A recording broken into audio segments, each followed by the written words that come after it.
Puji Tuhan, selamat pagi saudara. Selamat bertemu kembali dalam program Berkat Pagi yang memberkati kita pada setiap paginya. Dan kita masih ada dalam kitab Kejadian dan hari ini kita mau membahas khusus di pasalnya yang ke-37, Kejadian pasal yang ke-37. Nah, Kejadian pasal 37 ini menceritakan bagaimana hubungan Yusuf dengan saudara-saudaranya. Yusuf yang termuda dari antara saudara-saudaranya ini mendapat perlakuan yang tidak mengenakan. Yusuf mendapat perlakuan yang tidak mengenakan dari saudara-saudaranya sendiri oleh karena saudara-saudara Yusuf ini iri terhadap Yusuf yang lebih dikasihi oleh ayah mereka. Nah, rasa kasih sayang orang tua yang berbeda dan perlakuan yang berbeda juga di antara anak-anaknya, anak yang satu dengan anak yang lain, ini seringkali menimbulkan konflik. Ini seringkali menimbulkan masalah yang cukup pelik, saudara. Di sini juga pelajaran buat kita sebagai orang tua, pentingnya kita memperlakukan setiap anak-anak secara adil untuk menghindari konflik yang nantinya akan terjadi di antara mereka. Dan dalam kasus ini sesungguhnya Yusuf ini nggak bersalah, karena justru Yusuf ini berada di posisi yang paling rumit kalau kita baca pasal 37 ini. Justru Yusuf ini berada di posisi yang cukup rumit.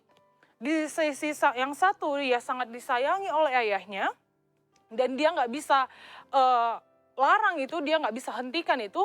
Tapi di sisi yang lain oleh karena kasih sayang ayahnya, oleh karena kasih sayang yang Yusuf dapat, ia justru dibenci oleh saudara-saudaranya.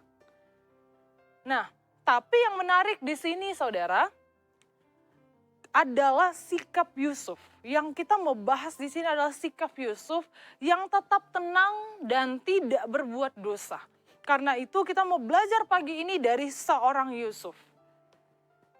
Tadi saya katakan bahwa Kejadian 37 ini menceritakan, membahas bagaimana hubungan Yusuf dengan saudara-saudaranya. Dan karena kebencian saudara-saudaranya terhadap Yusuf, maka mereka nekat melakukan hal yang jahat terhadap Yusuf.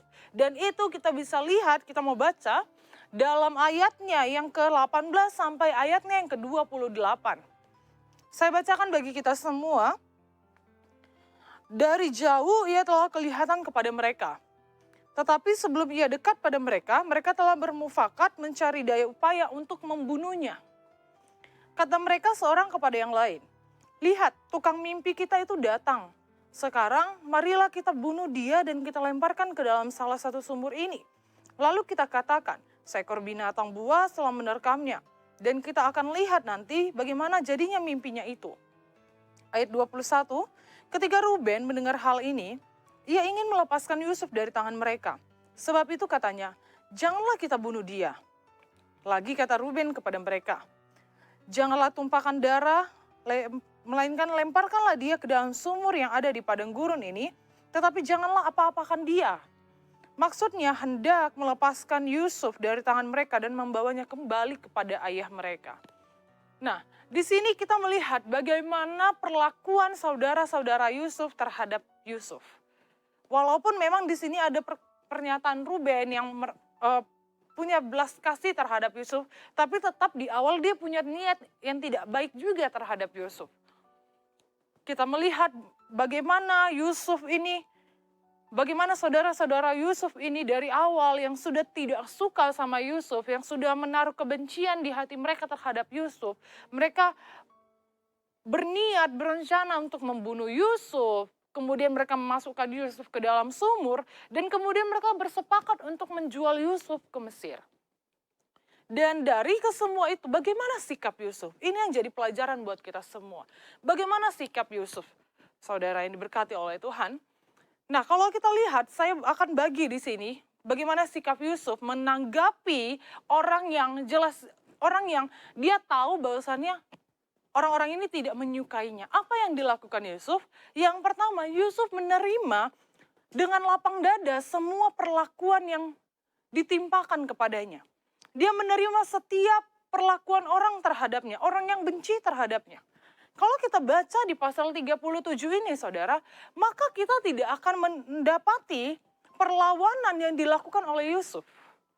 Memang secara eh, j- kalau kita lihat pasti walaupun Yusuf melawan pun ya pasti akan kalah karena 1 lawan 11 orang, bukan?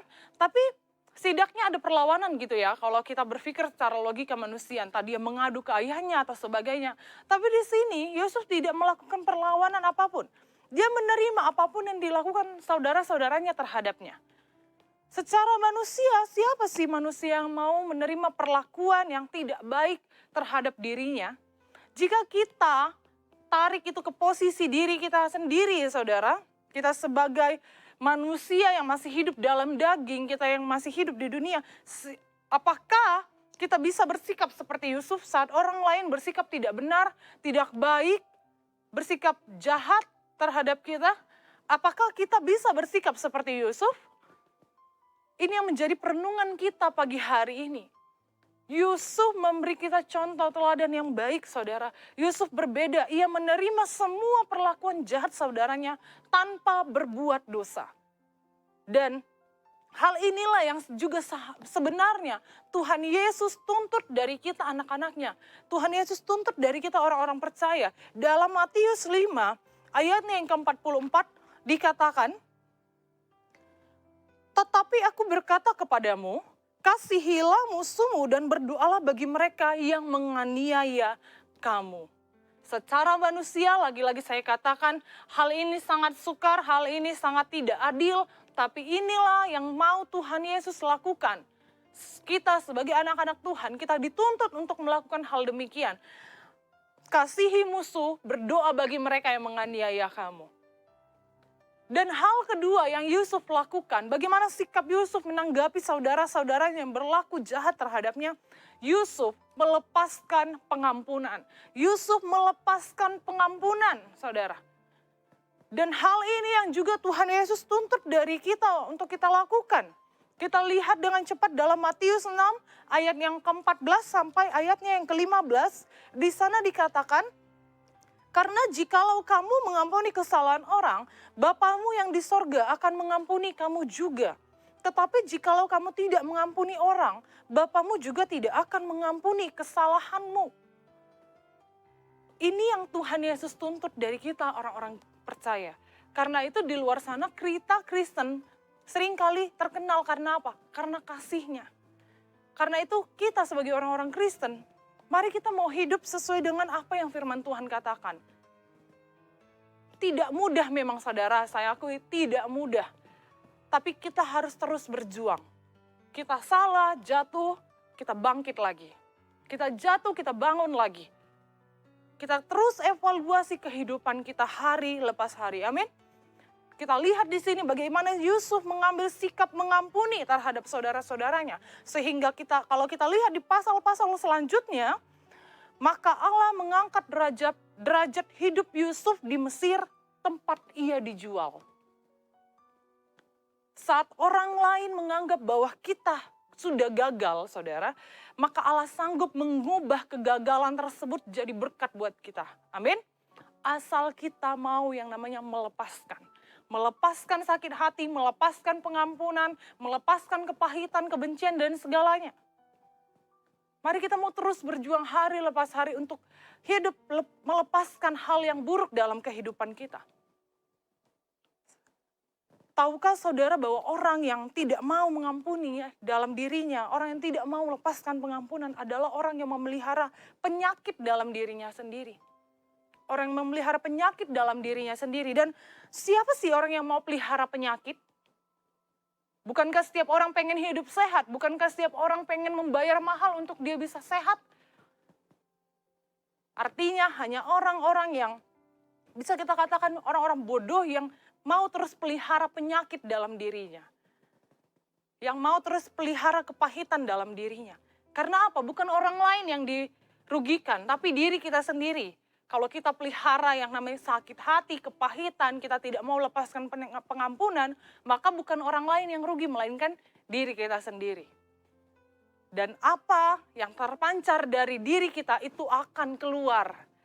Firman Tuhan katakan dalam Amsal 4 ayat 23, di sana dikatakan, jagalah hatimu dengan segala kewaspadaan, karena dari situlah terpancar kehidupan.